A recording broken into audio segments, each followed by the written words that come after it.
TNTM the show presents Comicast 238 with your host Pablo Gunner, and I'm here to talk nerdy to you about this week's comics, which is March 7th, 2018.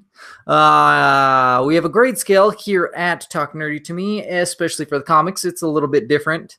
It is by Skim Pass, and then we have variations, strong and weak. And then I also have best book of the week is called the Back and Bag, aka B-Bow, as well as runner-up. There's a runner-up to the B-Bow. And I will also say, hey, this is a contender for, I'll just say this is a contender. So contender for runner-up or B-Bow. I give away all the digital codes. I will be spoiling these books to a certain degree because I am reviewing them, talking about them. I have a minute timer, so I only have a minute to talk about it.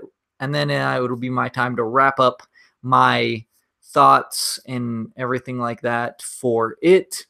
And that's about it, I do believe. I will say, though, that I do have some talking nerdy stuff, which is I just finished watching Bright with Slay J. We watched it together. It was both our first times watching it. It's a Netflix show with Will Smith and Joel Edgerton, I want to say. He's an orc, and it's this world where it's just the real world, but they have orcs and elves, and I think there was a centaur. Slagey said there was a centaur in the background, so that's a thing as well in this world. And then wands are like rare and magic, and they're trying to bring this dark lord back, kind of like a Sauron type of thing. But it's interesting and it's good because it's actually just like kind of there's shootouts and there's a lot of crazy stuff going on. It's just like magic thrown in with real everyday like police drama, I guess. I don't know.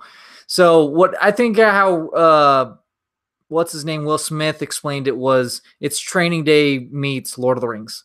Which is that's a fair assumption, but they don't go enough into the lore for you to get the lore. You're like, I don't understand the gravity of this, like, or the full importance. So it's just it was all right. Like the action, it was good. It was shot well. The acting was pretty solid and stuff. But just like that part, it's like how do you flesh it out? Within 2 hours. So. It's tough. It's a tough gig. But anyways, I've been playing some Kingdom Hearts, trying to get all the puppies, which is pretty difficult. Actually, it's not that difficult once you just go to a guide and it tells you, but the guide's a little vague. So you just have to kind of, well, oh yeah, okay, whatever. So I've never actually played Kingdom Hearts 2, so I need to play Kingdom Hearts 2 at some point once I'm done beating this. So yeah, and then I just downloaded some of or not downloaded, but I added the games for gold, or not gold, for PlayStation Plus, to my library. I don't download them because that would be a lot of space. I don't have enough space for that. And so I got Bloodborne because I was like, I have to get that Bloodborne. It's a phenomenal game. I played before at my cousin's, Mark, who's been on the podcast before, not this podcast, but others. And it's a phenomenal game. It's hard as hell, but like once you figure it out, regardless, it's a phenomenal game and it's brilliant. But yeah, so that Ratchet and Clank, which I own, so it's like I don't need to download that one because I'm gonna keep the disc for that one because it's a phenomenal game. It's just a blast. You could beat it pretty quick, but it's one of those that I almost have all the trophies for because I just need to get like these trials that are time-based to do it, and then some other stuff that's like weapons numbers based. But anyways, and that's pretty much all I've been doing on the gaming end. Just editing some videos and stuff here and there, and stuff like that. So yeah, I guess I'll go ahead and get this party started. Like I said, March 7th comics by Skim Pass, strong by, weak by, strong skim, weak skim, spoiler alert, and minute timer. So I'm going to go ahead and get into this and knock this out. Okay, starting with Infinity Countdown number 1. It is not have the its writer is Gary Duggan, artist Aaron Cooter, color artist Jordi Belair. And you have somebody, they're like, oh, make me this armor. They're telling one of these elves or something, whatever the people that make the armor in Asgard. And then it continues with this raptor. The raptors are going to get the Power Stone and realize that it's huge. And Drax is fighting. He's not trying to kill, but he is fighting. And he's trying to get a hold of the Guardians and the Nova Corps, and it doesn't exactly work, but he does enough. The Guardians are busy, though, because they're fighting the Gardener and the evil Groots and stuff, and it's pretty crazy. But Groot actually, he cleanses this Gardener because this Gardener has actually been poisoned. That's when you finally realize, which is funny because it's been so long since we saw that Loki poisoned the Gardener that I forgot that he was poisoned by the Gardener. So I'm like, why would he do that? So just to keep them distracted, essentially. So, but yeah, and then they're like, once they figure that out, they're like, okay, now we can go deal with our other problems. So it's really intense. It's really epic. It's really awesome. It's really hardcore. It's a lot of fun. It's essentially just a Guardians book, and that's what's funny is that like same creative team and everything that was doing Guardians, and that's essentially what this is. Oh yeah, there is other things though. There's some other things. Yeah, some things that there's a change with Groot, which I don't mind because I'm like, well, he originally could. So and then Wolverine passing on something to somebody else, who is somebody we also thought was dead. But if you read another book, you know that she is not. Anyways, it's phenomenal. It's a little pricey because it's $4.99, but I think it's definitely worth it because it's packed with a lot of great stuff. It's totally worth it. I enjoy it. It's a good time. Looks great. So I think this one's definitely worth a strong buy and a contender. Here's a digital code. F for fan, Z for Zamboni, M for Milton, I for Icarus, Q for Quill, M for Milton, S for Super, 590, T for Thomas, U for Ultron.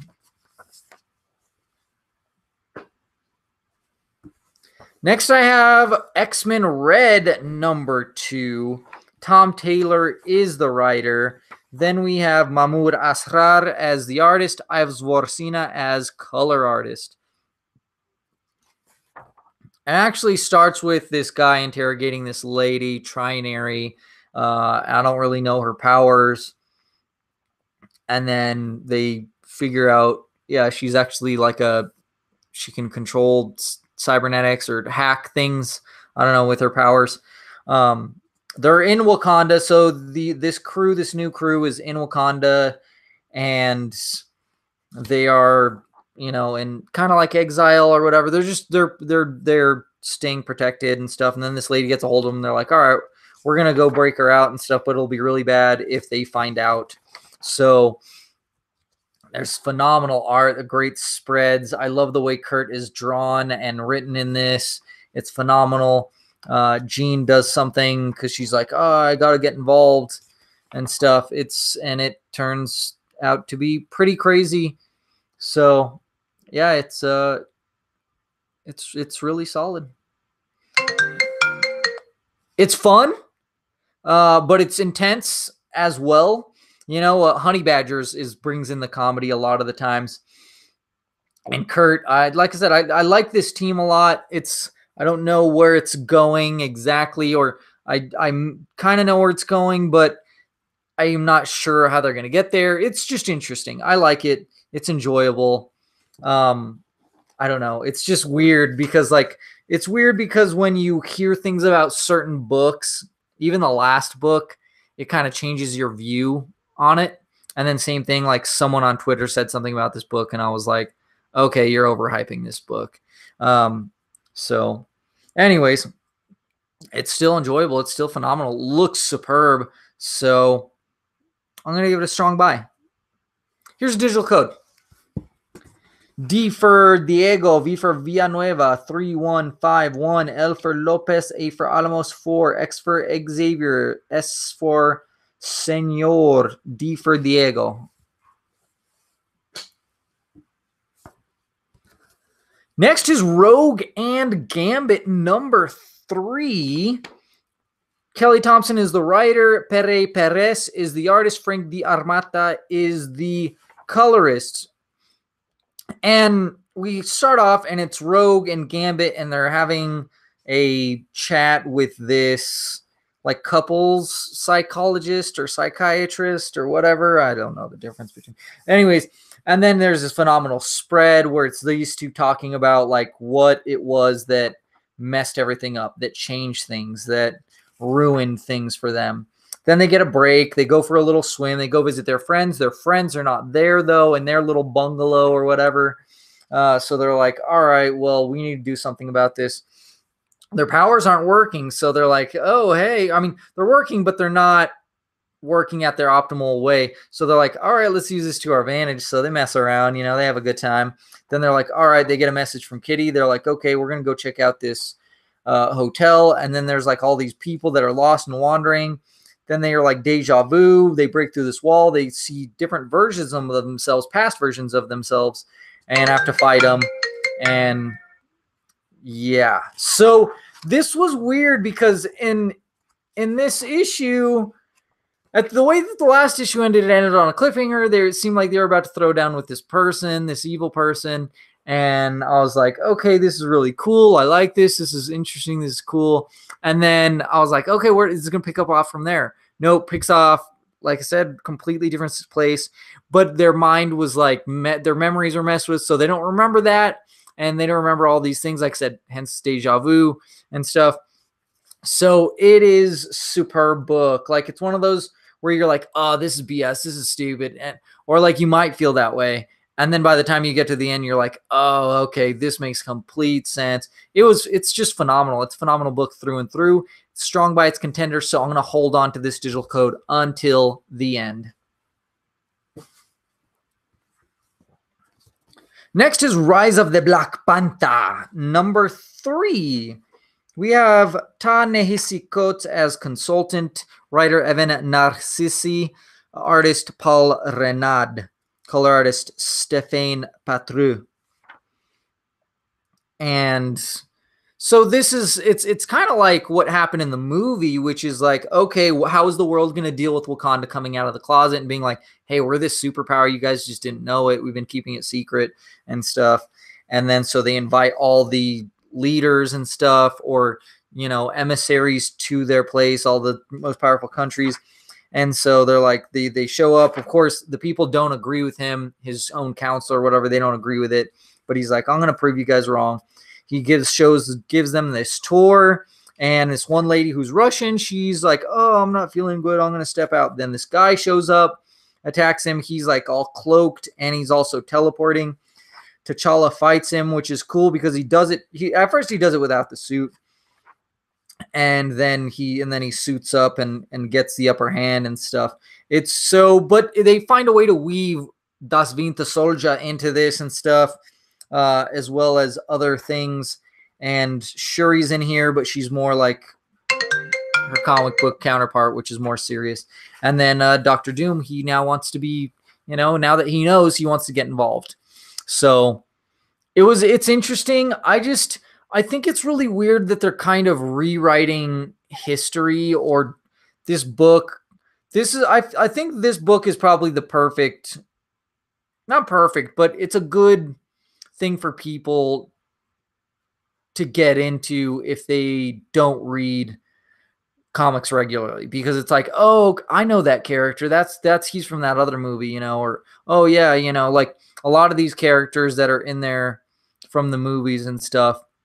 So to make it easier for them. But it's one of those things where me as an old school fan, you know, as like a hardcore comic book reader, I'm kind of like, I don't know if I like this. And then, you know, there's things where it's good. It makes it better, you know, but you're kind of also messing with the past and stuff and the history. I don't know. It's leaves me conflicted. So it's one of those where I can give it a strong buy, but not quite a contender. It looks phenomenal, and it's really interesting. Like I said, they just have really cheap, kind of easy fixes to at the end, like, oh, like, oh yeah, they just disappeared, and it's like, oh, that was really convenient.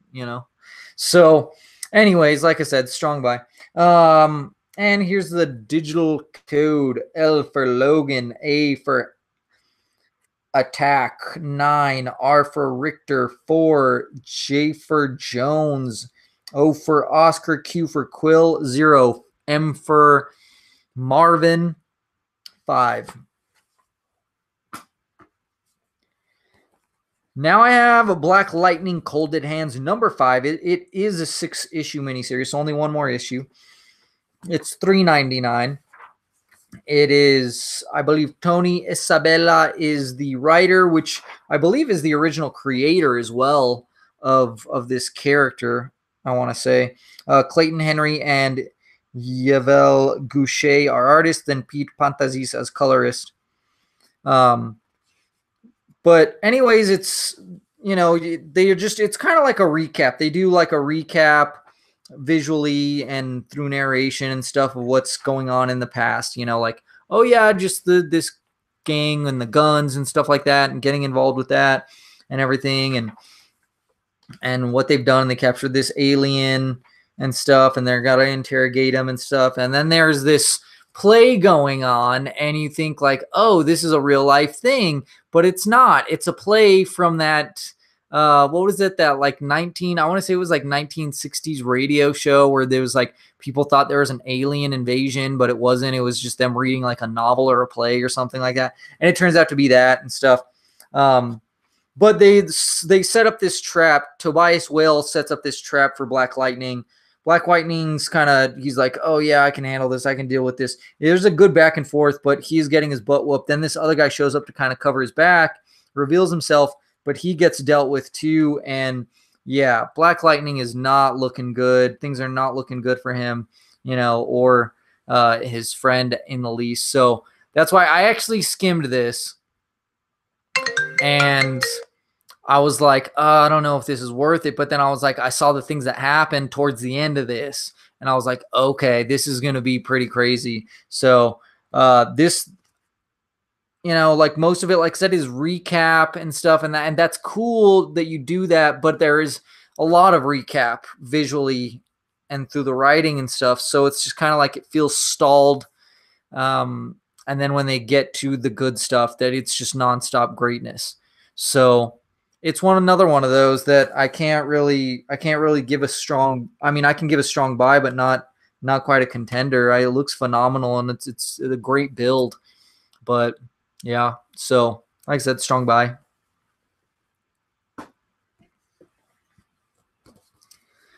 Next is Black Bolt number 11. Writer Saladin Ahmed, artist Christian Ward. And so it turns out that monster from before, the jailer, actually put itself into this kid Blinky, and now it's attacking.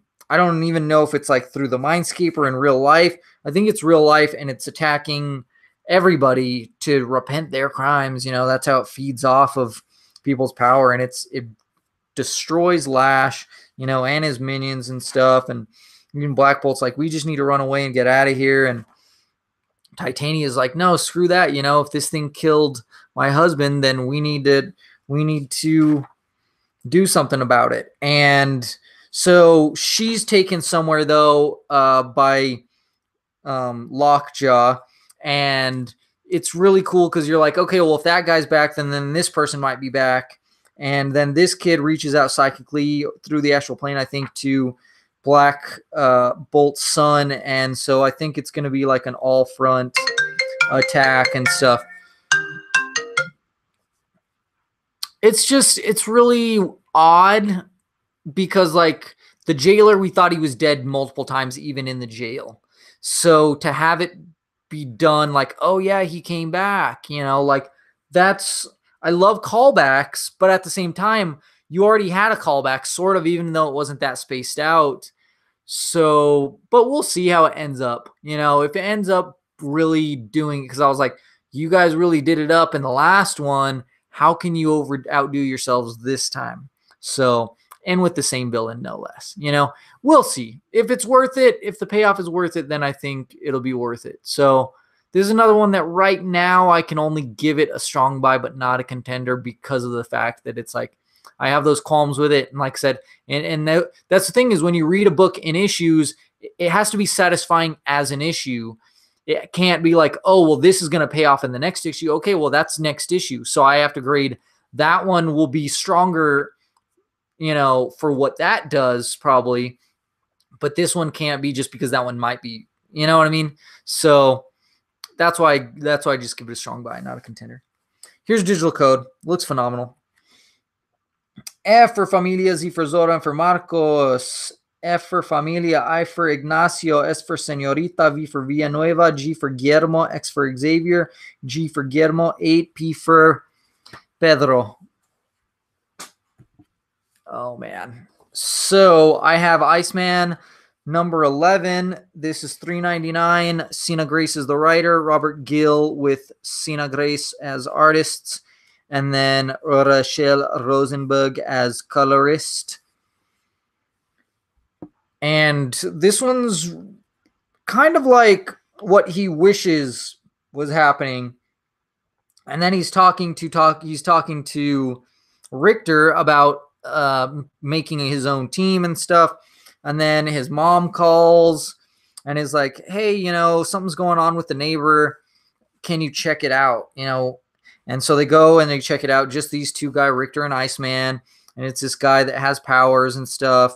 But he, you know, he's one of those that grew up not thinking he had powers, not knowing and stuff. It's weird though, because it's like, how has he been a mutant his whole life? And he's like a middle-aged man now, and he's just going crazy. So this one, it's just these two handling this situation, and Iceman doing it his way. And there's constantly flashbacks to the past too. You see, like, I think it's a way to show like his growth and stuff, how he's changed. And that's what happens. And then it just essentially it ends on a nice note with him and his dad. And I really like the end part where it's Sina Grace says his thing, you know, his goodbye or whatever, sort of. And I don't know. It's just the way that this was done. I love this series so much. This has probably been my favorite series in a long time. So maybe since like, I don't know, since Wolverine and the X-Men, maybe, I don't know. But it's or Nightcrawler. It's like I said, it's just phenomenally done, and it ends on a great note. It ends on a high note. You know, I always hope that these kinds of things, when they end in a way that will spin off another book. Like, oh hey, it's not going to be Iceman, but it's going to be a different X-Men title because we have X-Men Gold, we have X-Men Red, which is Jean Grey's team. We have, you know, and if we had X-Men, which Blue would be perfect, but you know, obviously that one's already taken, even though that crew should be going back to their own time, and this would be perfect for Iceman to pick up as X-Men Blue because, you know, yeah, anyways, I don't know. I wanted to keep going, and I wanted it to, I don't know, kind of be different, I guess.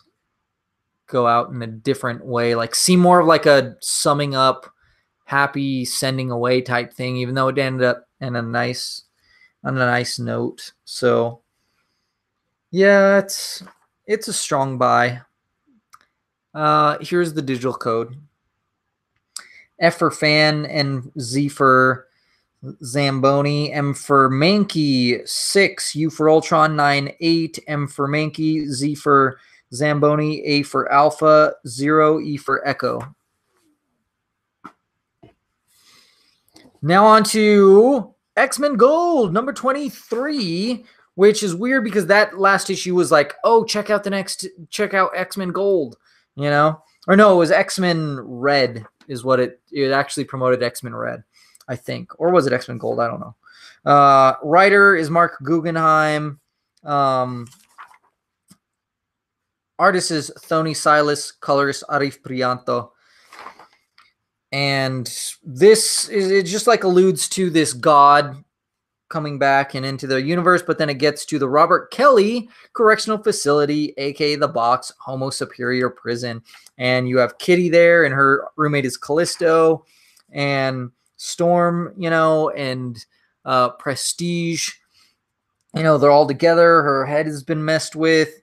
Rogue and I believe, is it Iceman? Yeah, Rogue and Iceman are having a chat. They're like, hey, we're going to put together a team of our own. That's what it leads into, them putting a team of their own. And they're like, yeah, it's armor, ink, magma, and magic. Not bad, but they practice. They do some training, and they're like, okay, that did not go well at all. Then there's some prison stuff going on, prison fight, which is great, you know, with Kurt and Piotr and stuff. And they actually invite somebody new into the group, this fire guy. But yeah, it looks like there's about to be a fight, a different prison fight, but it's the ladies prison fight. So I enjoyed it. It was a great, because I was like, yeah, okay, cool. Iceman having his own team, you know, putting together this team. It's going to be the B team or the whatever I team. I don't know. So it's interesting though. I like it. So we'll see where it goes. I really like this. It's like a little side quest. Oh yeah, the X-Men are in prison. Like, how would they handle themselves in prison? I like it, you know, especially me. I worked in corrections. So to me, it's interesting to see something like that, you know. I always have to scoff at like, oh, this is ridiculous. This would never happen, you know. But it's fiction, you know. It's comics, whatever. So it was a lot of fun. I enjoyed it, and it looks pretty good. I liked it. So, you know, I'm gonna give this one a strong buy, and I'm gonna hold on to it. And it's time for a commercial break. Time for me to talk about one of our sponsors, which is Age of Comics.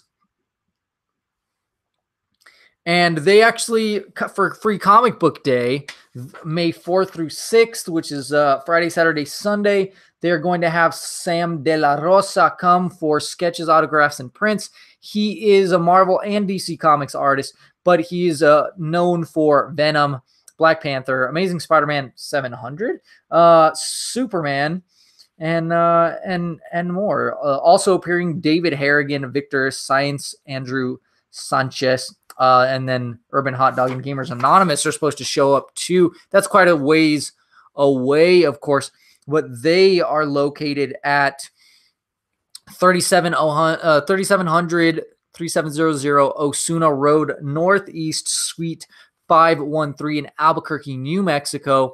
And I believe they have a website, which is ageofcomics.store, if you want to check them out. They're all about their comics. They're super hardcore about comics. They will clean and press your comics. They will send them out to go get graded with the CGC and stuff like that. So they're really solid. They're good guys to work with. You know, I love chatting it up with those guys. They've actually been pretty busy. Usually I like to BS with them for quite a while, but they've been so busy. There's people in line, so I don't want to hold them up, you know, for too long, which is fine because I usually go before work and I have to be on my way to work. So rather be early. So anyways, yeah, like I said, check them out. Follow them on Facebook. They always post a video, or usually post a video on Facebook of what is coming out every Wednesday. They'll post it on Tuesday. Hey, this is what's coming out. Not just comics, but also anything else. Funko Pops, figurines, statues. They have all that stuff there. So definitely go check them out. Play some pinball, you know, and just BS with them and have a good time. Check out all the classic comics and the new comics, graphic novels, everything. So, and subscribe to them. Now it's time for me to get back to comics, and I'm going to do that with some DC comics, starting with Green Arrow number 39. This is $3.99. It is same. Well, it's Benjamin Percy as the writer, Juan Ferreira as the artist, and it's Oliver, and he's narrating about like how his life has been going, you know, nice little recap, but then it quickly jumps into his trial, because he's on trial because he's like, yeah, he's guilty because he killed this lady and stuff. And he's like, you know what? I am guilty. I'm guilty of all these bad things, all these stupid things. You know, he represents himself. He's an idiot. But anyways, they're like, I hope they know what he's doing. You know, Black Canary, she makes a new song. Wendy, she's like, you know, I need to come out of hiding and stuff. And I love it how everybody comes together to help him out. Flash, Batman, Superman, Wonder Woman, all these things to help him with this trial. And then Wendy comes through the door, Green Lantern, and is like, hey, you know, and deals with that and stuff. And it's great. And then, but they still have some loose ends to tie, him and Black Canary, with some of these villains that are out and about and stuff. And they're like, we need to do something good, you know, like when I go back to with the company and stuff, I need to fix things and make things better. And it seems that way. It's nice little ending and stuff. I thought maybe it was going to be the end to Benjamin Percy's run, which it might be. It might be the end to his run. And this is a great summing up. This is a great ending to this. I enjoyed it. I thought it was superb. It looks phenomenal as it has this entire time. So yeah, it's definitely, I think this issue personally would have been better in trade form because the way that it end caps everything. But because in issues, I'm like, okay, not really much happened. Yeah, I had a solid beginning, middle, and end. Like, hey, recap, you know, what actually happened this trial. And then, you know, everything going down. So even as an issue, it's still strong buy and a contender. I just think it would be better in trade. So I'll go ahead and give the digital code. It's DC for Detective Comics 817, C for Comics, L for Lazy, 0, P for Pain, 2, G for Glorious, 8, and T for Thomas.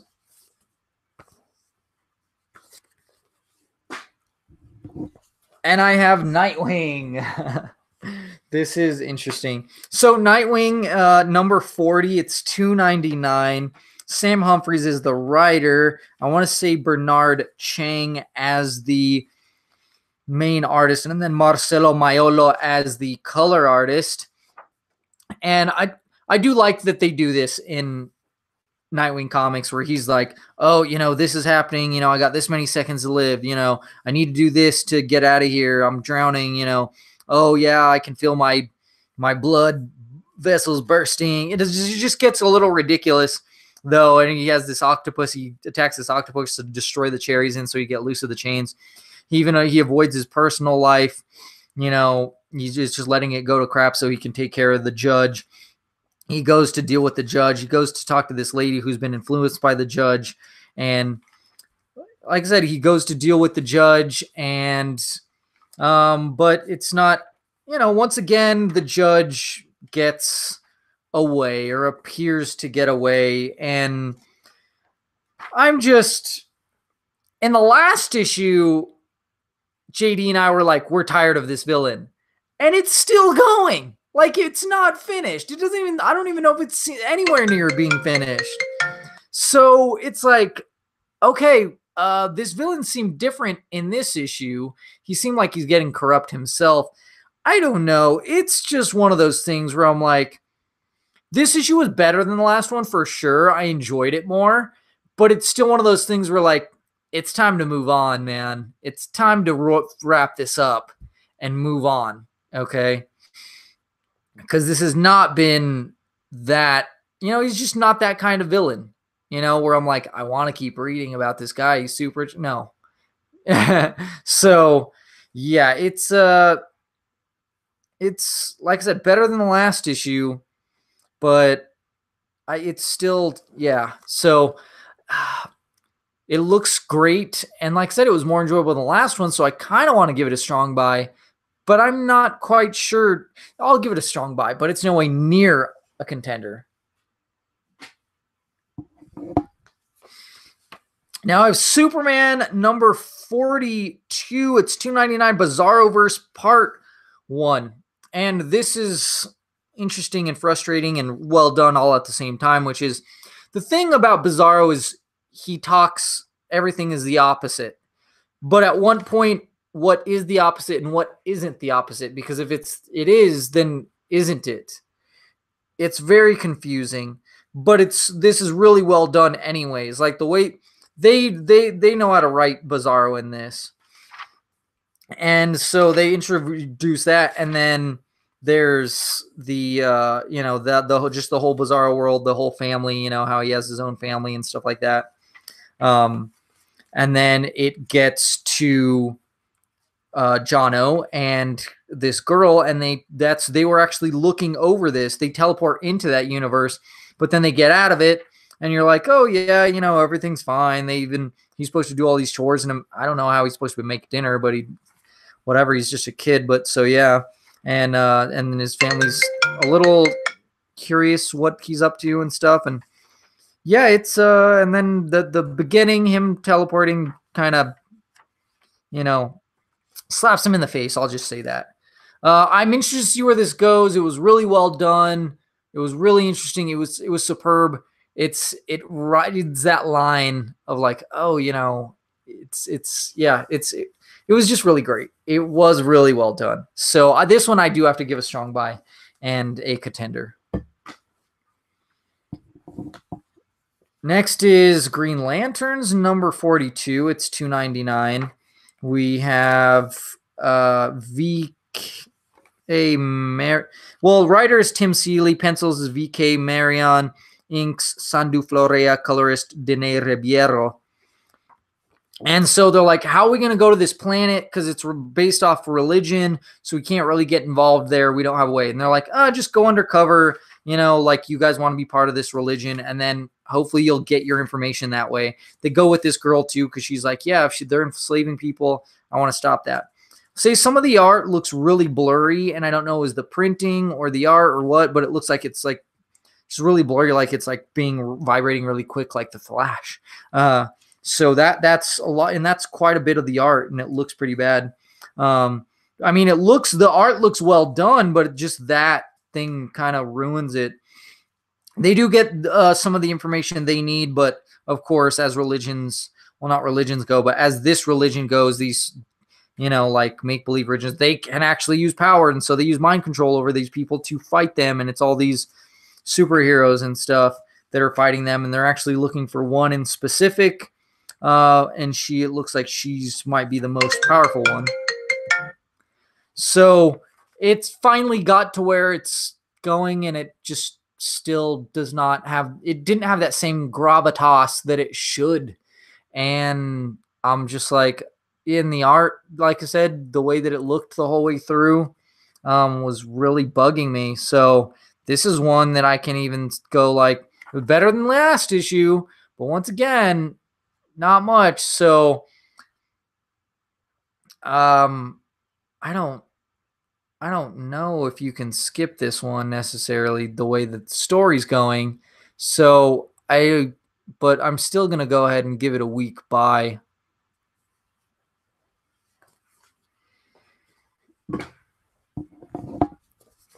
Now I have Batman number 42. This is $2.99, and it is Tom King as the writer, Mikel Janin as the artist, and I want to say June Chung as colors.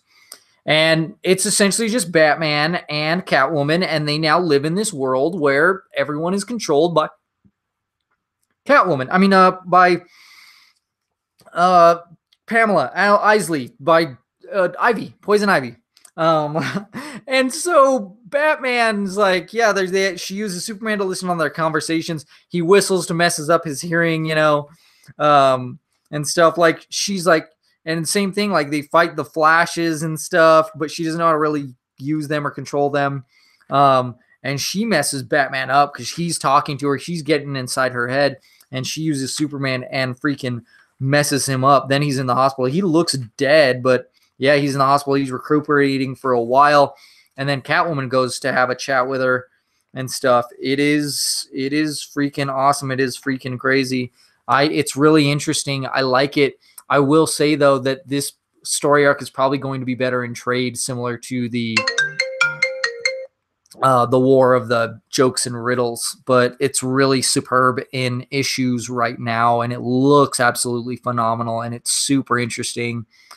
Yeah, it's great. I feel like this is a character profile of all three of these characters, really, because you're slowly learning about more of their personalities getting hashed out and stuff, especially Poison Ivy. Yeah, strong buy contender for sure. Next is Star Wars, number 44. This is $3.99. Kieran Gillen is the writer. Salvador La Roca is the artist. Guru EFX is colorist. And they are actually on this like paradise island planet. It's Mancala. And they're meeting with this guy who he's in charge since the king has been captured and stuff. And they're like, hey, you know, fight with us. We need your ships. And that's how we can take down the empire, you know. But they get attacked by some stormtroopers that are just patrolling randomly and stuff. Of course, he tries to talk to him. The guy, Han Solo. He tries to talk it out with him. It's not working though. But of course, you got Chewie to help out and stuff. So it's crazy. All the while they're trying to have these negotiations. It doesn't work out, and she's like the princess. She's general, aka general. Of course, not general yet, but where was she? She's like, how are we gonna get these ships? Because we need them. And they're like, well, maybe if we break out the king. And so she uses one of her contacts. Yeah, this is superb. I love this. This is a phenomenal issue. You know, there's some action. There's diplomatic stuff going on. This is hatching a new plan, a new arc. I'm loving it. It is great. And it's building up to, I think, the next two Empire Strikes Back. And it's so great. So strong buy contender without a doubt. This is another one. I'm holding on to the digital code. Now it's time for Venom, number 163, Poison X Conclusion. Colin Bunn is the writer, Edgar Salazar and Ario Anindito are artists, then Alan Martinez is inker, Dono Sanchez Almara is colorist. And so they do break out the Starjammers, so now the Starjammers can help, but apparently there's these things called poisons that can take over the symbiotes, and so these little poison thingies, they're like little skeletons or whatever, and they attach to the symbiotes, and they like destroy the person inside or use them or whatever. It's like a symbiote on top of symbiote. I don't know. It's weird. And so they have Jean, and they're like, Venom is like, don't let those things touch you. You know, they'll kill you and stuff. And so they're like, yeah, Jean's done. She's gone. She's dead. But, you know, Corsair's like, hey, you know, he tells his son Cyclops, and he's like, hey, you know, she's tough. So don't think that she's all gone. You know, it's really awesome. They have this all-out fight with this crew. They do have to make a run for it and stuff. But the symbiotes can exist out in the in space for a little while. So and then they get to their ship and stuff. They do, you know, end up having to get rid of the symbiotes and stuff. But it doesn't really. They call it a conclusion, but it's not a conclusion because these poisons are now going to Earth. So is this crew and stuff. So all it's doing is creating a new, to be continued in Venomized number 1. And I didn't know that. Otherwise, I might have picked up Venomized number 1. But at the same time, I'm like, I don't want to get wrapped up in something else, even though it's probably like a mini event or something. I don't know. Which even I don't want to get involved in a mini event. Crossovers kind of bug me because then I have to buy other books like Venom instead of just buying X-Men Blue. But whatever. It was solid, but like I said, it's not really concluded. Don't call it a conclusion. It's not a conclusion. You know, like what's up with where's Jean? You know, she's part of the X-Men Blue, and that's not really a conclusion. So it's just a spin-off into something else. Don't call it what it's not. That stuff bugs me. Strong buy, not a contender. Here's a digital code. F for Finn, Z for Zamboni, M for Magnificent, 6, L for Logan, 0, G for Glory, K for Kill, S for Super, 1, T for Thomas, P for Pain.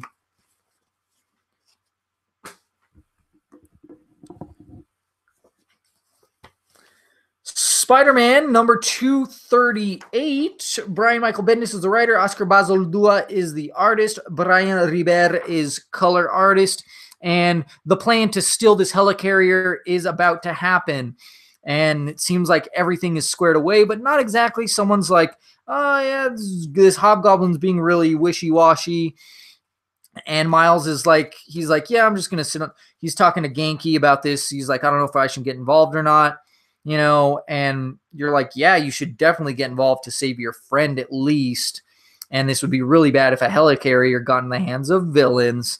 But it seems like somebody else is involved, but that causes them to mess things up for Miles, and Miles is messing it up for this other person as well. So it might actually make it so that it's actually easier for the villains to get away with it, even though he was trying to get involved to make it harder for the villains or to stop the villains. But little bombshell, she does get found out by her mom, so that's really bad. And then Cable's recruiting Miles' dad and mom. It was weird. Yeah. So this was really great. I liked it a lot. It was superb. It's really interesting. Great twists and turns. Phenomenal art. And really interesting and really intense. And I can't wait to read the next issue. Just absolutely phenomenal and superb. So this is another strong buy and contender that I'm going to hold on to. Next is Captain America, number 699, Out of Time. Same, it's Mark Waid, Chris Samney as storytellers with Matthew Wilson as the color artist. And it's crazy. He's fighting this guy that is in this knight armor, and he's, you know, like, yeah, I can take care of this guy. Turns out to be the Hulk, but it's the Hulk. We all know that Hulk, who has his mind messed with, is not as strong of a Hulk. And once you can get him clear of that, then he's, you know, then he's good. But they're going to destroy this thing, this reactor. They go down to the reactor. Turns out the thing is there, and the thing's like, oh, they told me I had to keep this reactor going, you know, to keep everybody from getting poisoned, from dying up there. And they're like, they lied to you. You're just keeping their energy going. He's pissed. So he's ready for some clobbering time. They go to take down this king, and this king is trying to use his mental powers on Captain America. It appears it's not working, but maybe it is. Who knows? We don't know. I don't know how strong his powers were. It looks like this is the kind of thing that may be wrapped up pretty quickly, but I'm not sure how it's, and that's why I like it. I was like, I thought it was going to be a long thing, and I'm like, it might be a long thing, it might not be a long thing, it might be a middle-sized thing. I don't know. It might be one of those things where like, oh, this king did get in Cap's head, and he thinks that Cap thinks he won, but he didn't, and he's actually fighting this group. He's being mind controlled. I don't know, but I'm definitely interested to see where it goes next, because it's like, well, is he in charge now, or is he being mind controlled as person? Well, either way, I'm down to see what happens next. It is really, really great. I like it a lot. It's a strong buy and a contender. Despite that, I am still going to give the digital code away. Here it is. H for home, Q for Quill, 4, F for Fantastic, R for Richter, G for George, P for Pietro, J for Jones, G for Glory, P for Pietro, and 8. And that is it for this week. Oh, it is time for me to announce my back and bag of the week, as well as runner-up. So I'll go ahead and knock that out. So many good things, of course, like I said.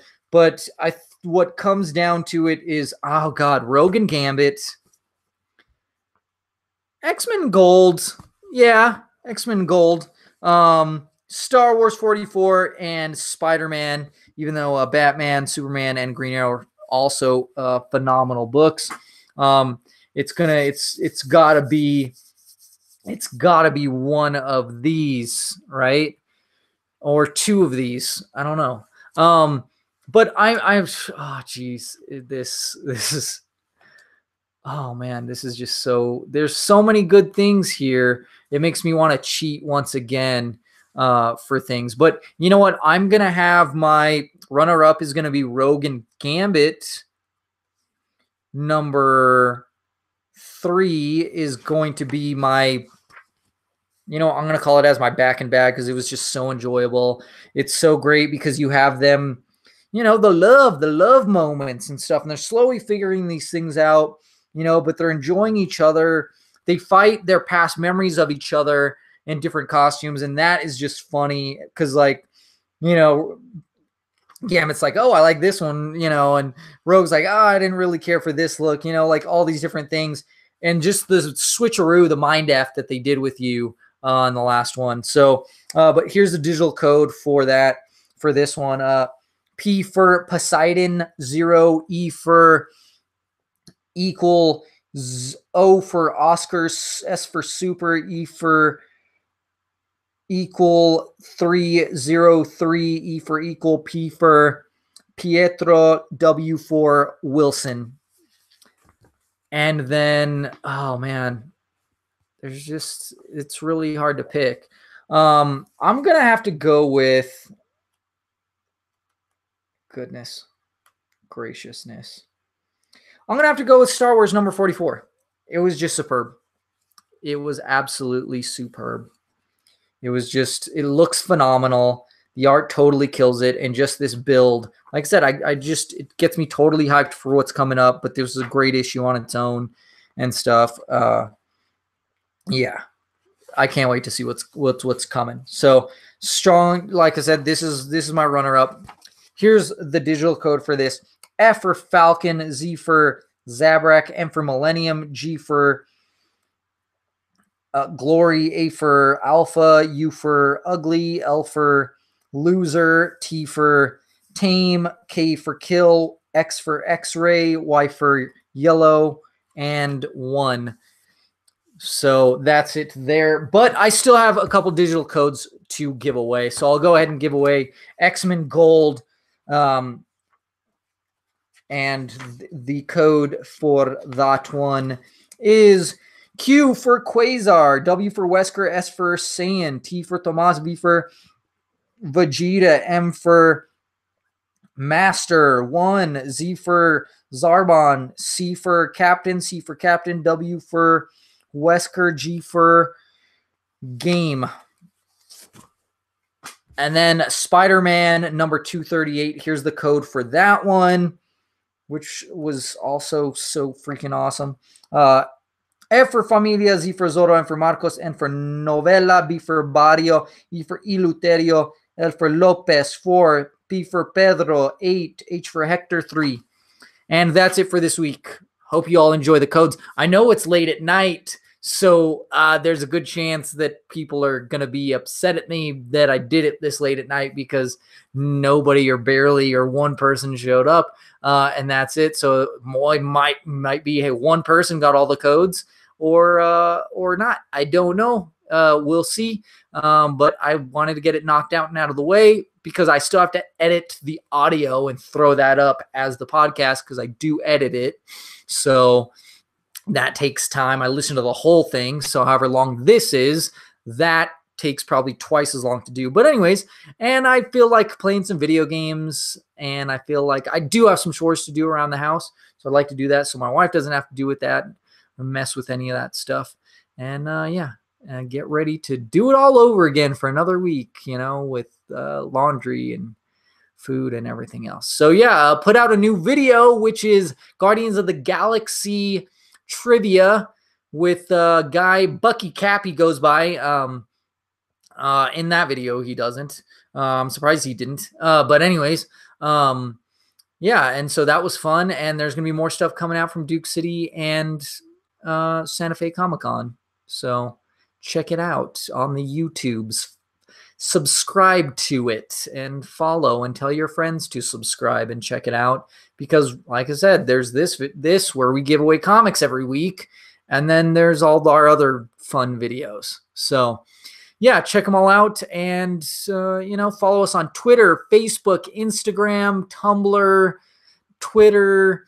I think that's it for the most part. And then, of course, our website. It's all at TNTMTheShow. That's what it all is. So for now, it is adieu so I'll talk nerdy to you. You talk nerdy to me, and keep your host hungry for comics.